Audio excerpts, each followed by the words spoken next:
রাখি, ব্যাস হয়ে গেল। বাবা আবার গিয়ে গায়ে জলটা যাচ্ছে। আমি অনেক ভূসম্পত্তি লাভ করবো। পুড়ে গেছে দেখো। সকালটা আজকে খাটে বসে শুরু করে দিলাম, জানালাটাও খুলে দিচ্ছি।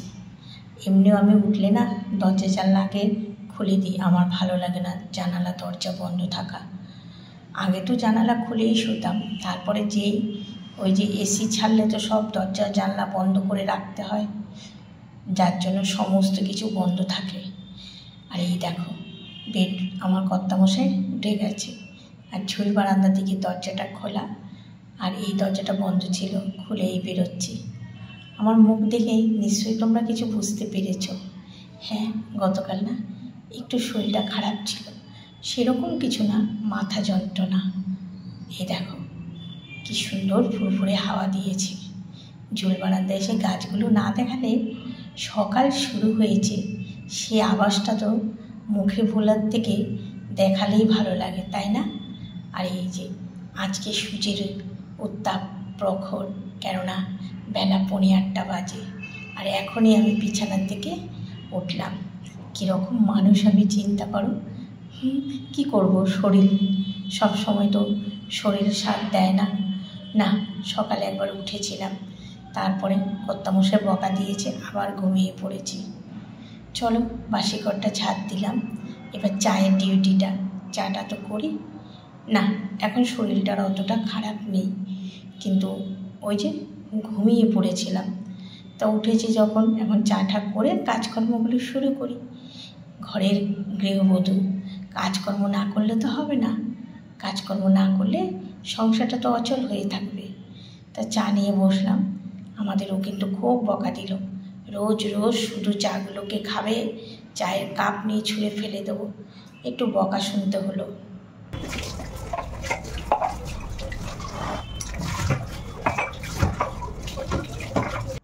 গতকাল বিকেল থেকেই মাথা যন্ত্রণা ছিল, যার জন্য বাসনের পরিমাণটা বেশি, মানে রাতের বাসন, তারপরে আবার সকালবেলা চা করলাম, তাই এগুলোকে ধুয়ে ঠুয়ে গুছিয়ে রাখি।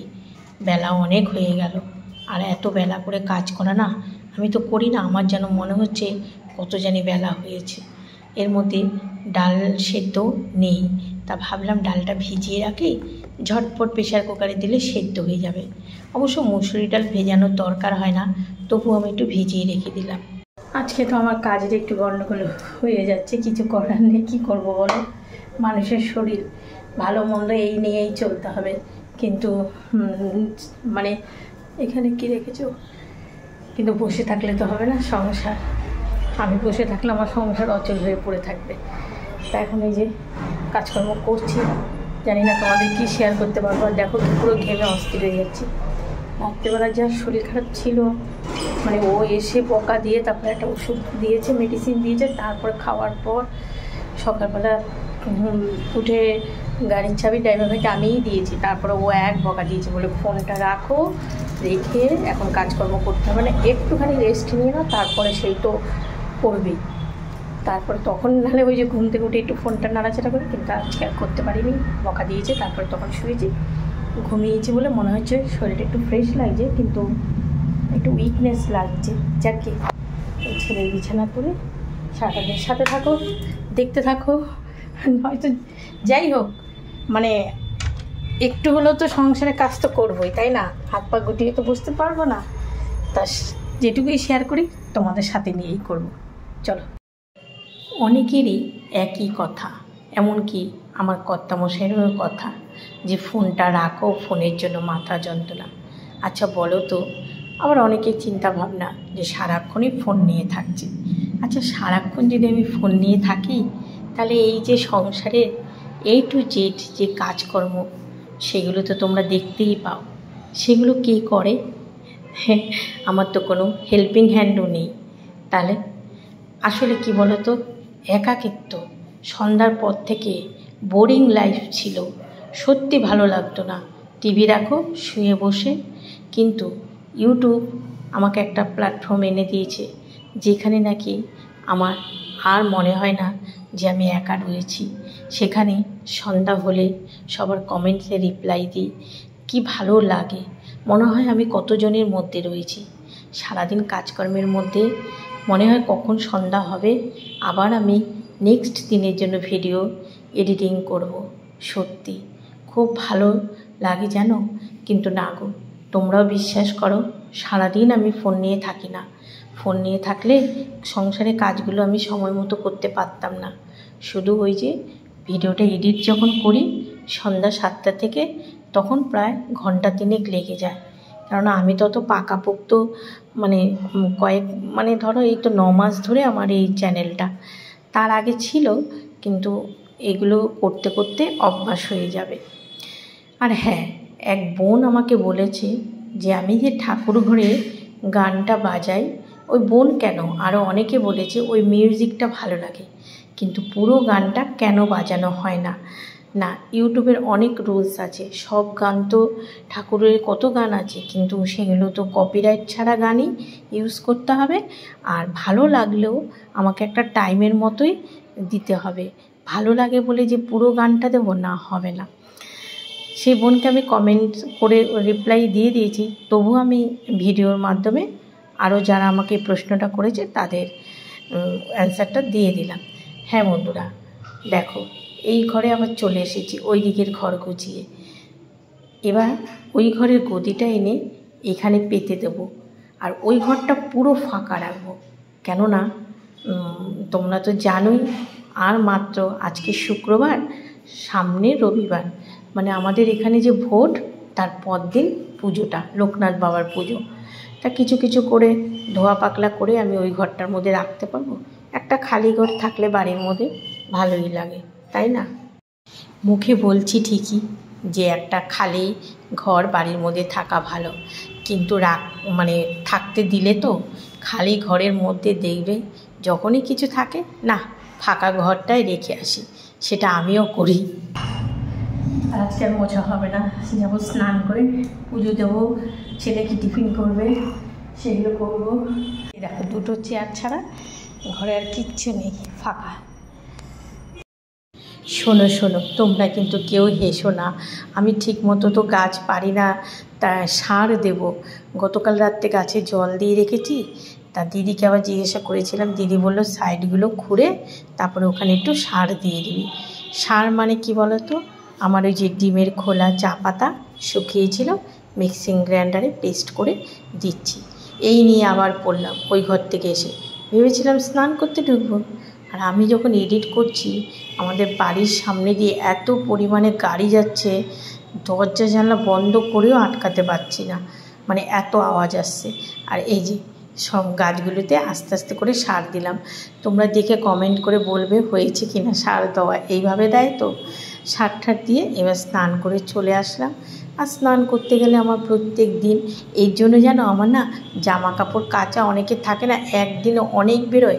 আমি রোজের কাজ রোজ করি, রোজ আমার 1 বালতি করে কাঁচা জামা কাপড় বেরোয়। আর যেদিন চাদর ঠাদর ধুই সেদিন একটু বেশি, তা আমার অসুবিধা হয় না। একদিনে অনেক কাচলে কিন্তু খুব কষ্ট হয়। ছেলেটা এখনও খাবারের কথা কিছু বলে না, কীরকম লাগে, কত বেলা হয়ে গেছে।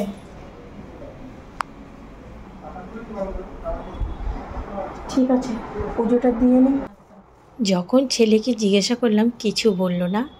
এখন যেই ঠাকুর ঘরে এসে মা মা করে চিৎকার করছে, চাবি দাও, ব্যাস আবার দৌড়িয়ে গেলাম। হ্যাঁ, যেটা খাস তুই খাবি তো? হ্যাঁ, নাকি পাউরুটি? বাবা,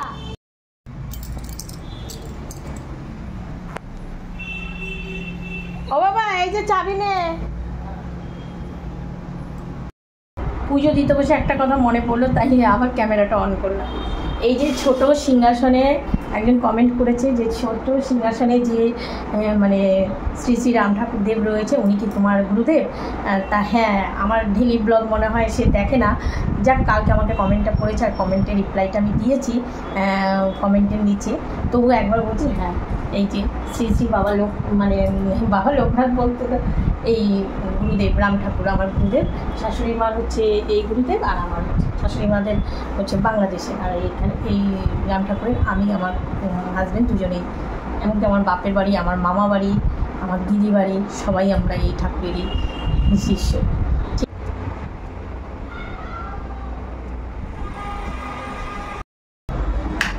ছেলে তো কেক আনতে গেল, ও কেক খাবে টিফিনে, আর আমি ঝটপট করে আমার প্রেশার কুকার করি, ডাল একদিকে বসিয়ে দেবো, ভাত একদিকে বসিয়ে দেবো। ওই গাছের পেছনে ভাবলাম কি পরে দেবো, যেই গাছ নিয়ে বসেছি, একটা গাছ দুটো গাছ করতে করতে ওইখানে অনেকটা টাইম চলে গেল। তারপর আবার এই ঘরগুলোকে একটু ঠিকঠাক করলাম, মানে এই ঘরটা এখনও করিনি, জাস্ট গদিটা এনে পেতেছি। প্রেশার কুকার এই বক্স জানালায় দিয়ে গেছি, এই দুটো বসিয়ে রেখে যাই, চালও ভিজিয়ে রেখে দিয়েছি। ও মা, ডাল তো অনেকটা ভিজে গেছে। এক কাজ করি, বরঞ্চ কিছুটা ডাল পেস্ট করে রাখি, রাত্রে বড়া ঠড়া করে খাওয়া যাবে, তাই না? যদি একটু ভাতে জল ঢেলে রাখি, তাই বরঞ্চ করি।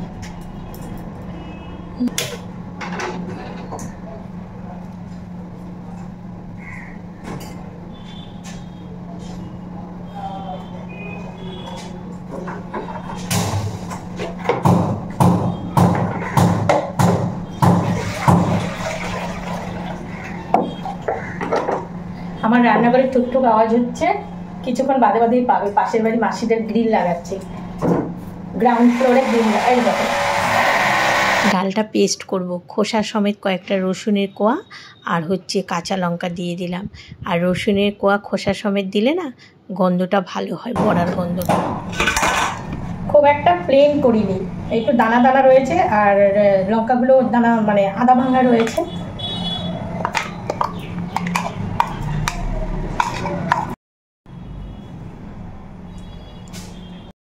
ভাবলাম কি সেই তো মুড়ি খাবো, আর বড়া আমার খুব লোভ, বড়া চপ বেগুনি এগুলো খেতে আমার খুব ভালো লাগে। তা কয়েকটা বড়া ভেজে নিই, আর বাদ বাকি মাখাটা রেখে দিই, রাতের বেলা মানে বড়া করে নেব।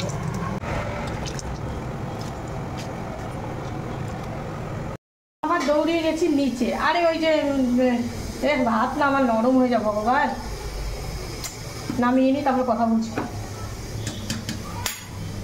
মনে হচ্ছে ভাতটা নরম হলো নাকি কে জানে, যাক যা হয়েছে। এই যে পুজোর জন্য ঠাকুরের যে গ্যাসটা বুক, মানে রান্না পুজোতে যে রান্না হবে গ্যাস বুকিং করেছিলাম, সে ফোনে মেসেজই খুঁজে পাচ্ছিলাম না। উফ, এই করে কতক্ষণ লাগলো, ছেলের কাছে গেলাম, অনেকক্ষণ সময় লেগে গেল। ঠিক আছে, বড়া না, বড়াও ভাজাও একেবারে একটু পুড়ে পুড়ে গেছে, এত তাড়াহুড়া করতে। চলো দেখো বড়ার চেহারা দেখো, কি করা যাবে। জানো তো হাসির কথা বলছি তোমাদের, এই যে এখন কপালে সিঁদুর ছোঁয়াচ্ছি, আর বড়া আর মুড়ি দিয়ে খেতে হয়নি, ওই টুকটুক করে শুধুই বড়া মুখে দিয়েছি। কে আবার মুড়ি দিয়ে খাবে, এখন আর হাতে সময় নেই। আর ডাল সেদ্ধ হয়ে গেছে, আর আমাদের এনেছে এই যে বাজার থেকে কফি। তা এই যে কফি দেখলেই ভালো লাগে, সেদিনকার কফিটা খেতে কিন্তু খুব টেস্ট হয়েছিল। তবে না, নিরামিষভাবে কফি করব না, মাছও এনেছে। আর এই যে এখানে ধনে পাতাটা লাগবে না, তাই আমি রেখে দিচ্ছি, তার সঙ্গে কটা কাগজি লেবু ছিল রেখে দিচ্ছি। কফিটা কাটতে বসে ভাবলাম কফিটা ভেজে একটু লাল করে ভেজে নিয়ে তারপরে মাছে দেবো। আর যে মাছটা এনেছে সেই মাছটা আমার খুব প্রিয় মাছ, তাই দেখো কফিটা একটু ভাপ দিয়ে নিয়েছি। আর ডালের মধ্যে কি আম দেবো, লাল লাল হয়ে গেছে। দেখলাম আমটা একটু টকটক ভাব আছে, তাই আমটা দিয়ে দিলাম, কিছু করার নেই। টমেটো ছিল, টমেটো দিয়ে ডাল এখন। টমেটো, কাঁচা লঙ্কা, আদা, এলাচ, দারচিনি, লঙ্কার গুঁড়ো, জিরের গুঁড়ো, নুন, হলুদ। টমেটোটা নিচের দিকে পড়ে গেছে, তারা এই যে টমেটো দেখাতে পাচ্ছি, এই টমেটো। আজকে দই দিলাম না, টমেটো দিচ্ছি বলে এই করে নিলাম। এই যে কাঁচা, কারণ কারেন্টের ভরসা নেই, কখন চলে যাবে তার জন্য আগে মশলা পেস্ট করে দিলাম।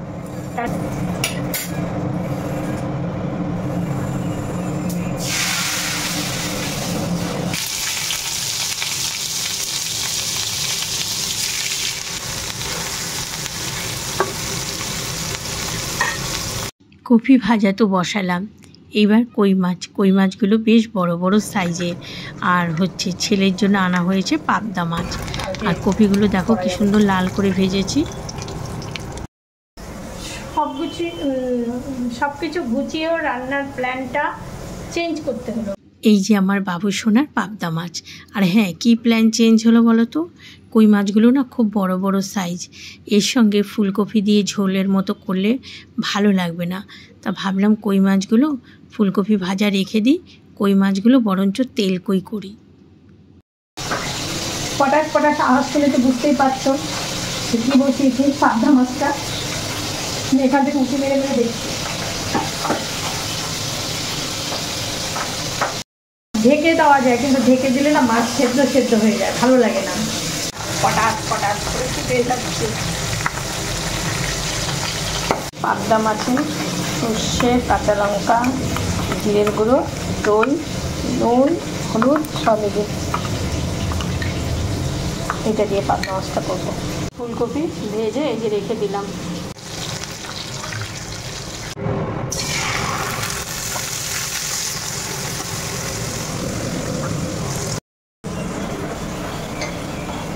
পাবদা মাছটা হয়ে গেলে তারপরে কই মাছটা বসাবো। উচ্ছেও বের করে রেখেছি, কেটে উঠতে পারিনি এখনো।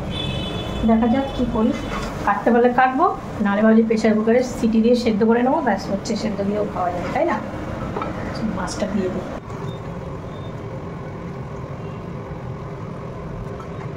আমাদের ঘরে আর কেউ পাবদা মাছ খায় না, শুধু ওর জন্যই আনা হয়, ও খুব ভালো খায়। আর হ্যাঁ, তবে মাছ বুঝে, মাছে যদি একটু গন্ধ থাকে ও খাবেই না। আজকের পাবদা মাছটাও খুব ভালো ছিল। এই দেখো মাছটা হয়ে গেছে। আজকে আমার সাথে কী হয়েছে কী বলবো বাবা, আবার গিয়ে গায়ে জল ঢেলে আসলাম। দাঁড়াও বলছি, মাছের তেল গরম হয়ে গেছে। আর বলো না, আমার বলতে গেলে গা গিনগিনিয়ে উঠছে।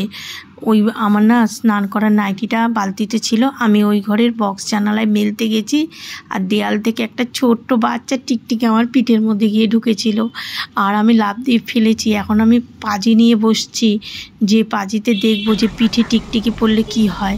দেখো না, আমি একেবারে চশমা নিয়ে বসে পড়লাম। টিকটিকিটা কোথায় গেল? স্বপ্ন বিজ্ঞানটা পেয়েছি, স্বপ্নে কি কি দেখলে, কম্পন বৃত্তান্ত, তিল তত্ত্ব, এগুলো পেয়েছি। টিকটিকিও থাকে, টিকটিকিটা খুঁজতে হবে। বাবা গো, আমার তো গা হাত পা শিরশির করে যাচ্ছে। পঞ্জিকাটা টেবিলে রেখে আবার এই যে টমেটো, আলু, উচ্ছে, লঙ্কা সেদ্ধ বসিয়ে দিলাম, মাছ ভাজা বসিয়েছি। আর মনের মধ্যে অস্থিরতা, সংসারে মঙ্গল অমঙ্গল বা আমার সঙ্গে কিছু হবে কি না, তাড়াতাড়ি পাজি নিয়ে বসলাম। মাছ ভাজা হচ্ছে, খুঁজে তারপরে পেয়েছি, জানো চশমাটা দেখে অনেকে বলবে দিদিমণি তোমরা জানো কি নেই থাকো না, এইখানে লেখা রয়েছে টিকটিকি পতনে। দেখি আমার এখানে পড়েছে কী ফলাফল, আগে দেখে এই দেখো টিকটিকি পতনের ফলাফল। আর কি আছে, বাবা মাথায় টিকটিকি পড়লে রাজ্য লাভ, কানে টিকটিকি পড়লে অলংকার লাভ, নাকে টিকটিকি, বাবা নাকে আবার টিকটিকি পড়লে বুকের পাঁজরে বন্ধুর সঙ্গে দেখা করা। আমি দেখব কণ্ঠে টিকটিকি পড়লে অর্থাগমন, বাম হাতে টিকটিকি পড়লে আমার তো ওই সমস্ত কিছু না। ও মা গো, দেখো পিঠে টিকটিকি পড়লে ভূ সম্পত্তি লাভ হয়। হায় ভগবান, এই দেখো পিঠে টিকটিকি পড়লে ভূ সম্পত্তি লাভ হয়। আমি ভূ সম্পত্তি লাভ করবো। ভূ সম্পত্তির দরকার নেই বাবা, আমার সংসারে আমি দেখছিলাম যেতে কোনো অমঙ্গল হয় কিনা, মানে সংসারের একটা ব্যাপার থাকে, নিজের শরীরের একটা ব্যাপার থাকে। যাক, মাছের রান্নাটা এবার শেষ করি, কর্তা আসলেই খবর দিতে হবে। আরে আমি ভূ সম্পত্তি পাবো। এই প্রেশার কুকারে উঠছে, আনন্দে তো রান্না করি, পাই না পাই মনের মধ্যে আনন্দ নিয়ে তো রান্না করি। তোমরা আবার কেউ ভেবো না তেল কই করবো মানে পেঁয়াজ রসুন, না, এখানে সেই যে টমেটো, আদা, কাঁচা লঙ্কার পেস্টটাই দিলাম। পেঁয়াজ রসুন ছাড়াই আমাদের মাছ হয় জানো তো। আর ফুলকপি ভাজাগুলো রেখে দিয়েছি, মাছটা এইভাবেই করছি, গা মাখা মাখা পুরো মশলা দিয়ে। আর নামানোর আগে একটু মানে গরম মশলা দিয়ে দিয়েছি। তবে হ্যাঁ, অনেকে শুনলে আবার একটু হাসবে, ঘিও দেওয়া যায়, কিন্তু ওই যে বলবে কীরকম রান্না। আর এই উচ্ছে, আলু, টমেটো, কাঁচা লঙ্কা সেদ্ধটা কী দিয়ে মেখেছি জানো? ঘি দিয়ে মেখেছিলাম। সত্যি ওই দিয়ে না এক থালা ভাত খাওয়া যায়, খেতে খুব ভালো লাগে। আর এই যে মাছের ফাইনাল লুক। ঠিক আছে, চিমনি অফ করি, মাছটা নামিয়ে। ও বাবা, এখন কালারটা যত মানে তেলটা ছাড়ছে, দেখো আমার ক্যামেরার ইসেতে না এবার পরিষ্কার এসছে, তেলটা বেশ বেরোচ্ছে কই মাছ থেকে। না এই যে জানো আমি ভূ সম্পত্তির মালিক হব, ভূ সম্পত্তি লাভ করবো। ভূ সম্পত্তি মানে তো জমি জমা, তাই না? কেন বলো তো, পিঠে টিকটিকি পড়েছে আর পঞ্জিকা খুলে দেখলাম পিঠে টিকটিকি পড়লে কি হয়, ভূ সম্পত্তি লাভ হয়। ভুয়া সম্পত্তি, টাকা পয়সা কারোর কোনো সম্পত্তি, তোমার ঠাকুমা দিদিমার কোনো সম্পত্তি আছে? বাংলাদেশে, বাংলাদেশও নাই। বললে অনেক রকম এক একটা থাকে, হ্যাঁ খারাপ সংকেত থাকে, ভালো সংকেত। হ্যাঁ, তিলের ব্যাপার থাকি তাকে পঞ্জিকা রান্নার মাঝখানে আমলে বাবা সামনেই আমাদের একটা ভালো কাজ, শুভ কাজ, আমি আবার ডিগবাজি দেবো না, তো এই জন্য তাড়াতাড়ি দেখলাম। আর ডিগবাজি দেওয়ার সময় হলে তো ডিগবাজি কেউ আটকে রাখতে পারবে না।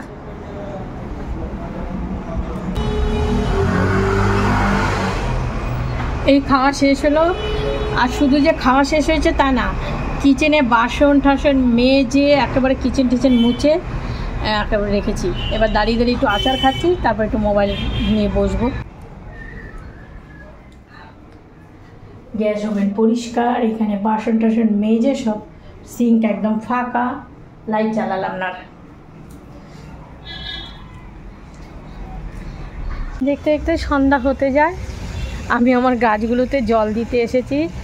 দুদিন বৃষ্টি হয়েছে, দুদিন না একদিন, আর গতকাল শুধু জল দেইনি গাছে, পুরো পুড়ে গেছে, পুড়ে গেছে। দেখো বিশ্বাস করছো না, এই দেখো পুরো পুড়ে গেছে। দেখো গতকাল বিকেলবেলা মাথা যন্ত্রণা ছিল, ছাদে আসিনি, দেখো কি অবস্থা ফুলগুলো। তো এখন তাড়াতাড়ি গাছে বেশি করে জল দেই, দিয়ে তারপর আবার আমাদের এনাকে চা করে দিতে হবে, গা হাত পা ধোবো, সন্ধ্যা পুজো দেবো। তো কষ্ট লাগছে গাছটা দেখে। ঠিক আছে বন্ধুরা, মনটা খারাপ হয়ে গেল গাছটা দেখে। ব্লগটা শেষ করছি, দেখা হবে আগামীকাল, টাটা।